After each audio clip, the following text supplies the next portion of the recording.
இங்கே ஒரு coil spring place பண்ணியிருக்கிறதையும் நம்ம பார்க்க முடியும். டவ் பண்ணுற கிளாம்பும் இங்கே ஃபிக்ஸ் பண்ணியிருக்கிறாங்க.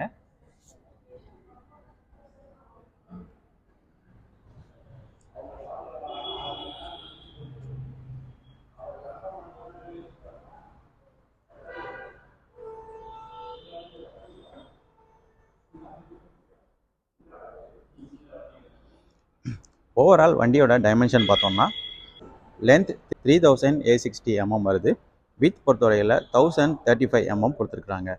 ஓவரால் ஹைட்டு பார்த்தோம்னா 1520 mm ஹைட் வருது. வண்டியோட வீல் பேஸ் பார்த்தோம்னா 2450 mm வீல் பேஸ் கொடுத்துருக்காங்க. ஒரு லார்ஜான வீல் பேஸ் தான் இந்த புதிய ஷிஃப்ட்டுக்கும் கொடுத்துருக்காங்க. வண்டியோட கிரவுண்ட் கிளியரன்ஸ் பார்த்தோம்னா 163 mm கிரவுண்ட் கிளியரன்ஸ் கொடுத்துருக்காங்க. ஒரு ப்ராப்பரான கிரவுண்ட் கிளியரன்ஸ் தான் இந்த புதிய ஷிஃப்ட்டுக்கும் கொடுத்துருக்காங்க.